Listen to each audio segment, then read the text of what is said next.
electricity. With more demand for electricity, are we taking more from the fossil fuels? That's the question.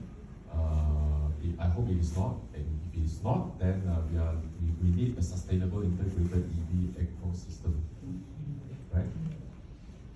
So the research question that we would like to answer is, can our infrastructure be able to support support the needs for EVs to be powered by clean energy? So these are the two objectives. First is we're going to look at the potential of solar production at selected petrol stations. So why petrol stations? Because they are the more convenient charging points. And we are going to also assess the feasibility of solar power petrol stations in meeting the demands.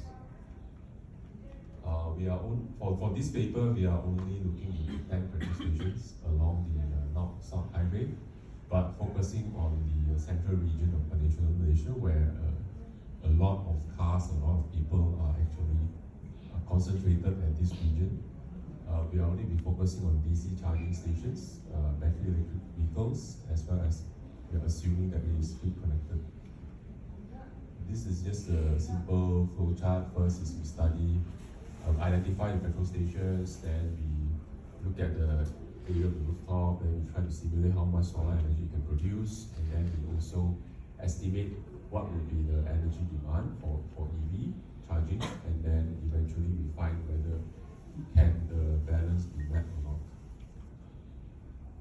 The color is a bit off, sorry about that, but we have about 100 petrol stations from Kedah to Johor. Kedah means the northern part of Peninsula, all the way down to the southern part of Malaysia, Peninsular Malaysia, along the North-South Expressway. But for this study, we are only looking at the 10 stations in the central region. By central region, I mean KL, Kuala Lumpur, and Klang Valley. The methodology is very simple. I think anyone can do it. First we identify what are the petrol stations that we're going to study at, and then estimate the roof areas, and then we are going to select some of the very commonly used solar PV modules in the market in Malaysia, as well as the inverter. And then we are just going to use the PVC software, nothing new, nothing fancy, very widely used software to analyze how much energy we can produce. And for the DC chargers, we found that based on the existing installations, many of them they are using 90 kilowatt and 180 kilowatt power rated chargers, DC chargers, fast chargers. And these are some of the locations that already have pre-installed all these fast charging DC chargers. So that's why we are going to focus on 90 kilowatt chargers for this study. Very simple way of estimating the power energy demand. Right? Basically, we are assuming that each charging would need about 30 minutes to do it, and the daily energy consumption is based on the ratio of 10 to 1, right? 10 cars for one charging station. These are the results, some of the results for the 10 petrol stations. You look at, actually, if you think about it, it is really a direct function of the area, right? The bigger area that you have at the rooftop, then you would expect to have a higher energy yield. And out of the 10 stations, actually, we found that 9 out of 10 can actually meet the energy demand. But of course, this is a very simplistic study, right? Just want to get a rough view of whether is it feasible or not. Okay, so these are the results. 9 out of 10 actually can support based on the 90 kilowatt DC charging. So conclusions. This is just a very preliminary study. We only consider the central region. In fact, we have done for the northern and the southern as well. Right? If you link all of them together, that is for our next paper.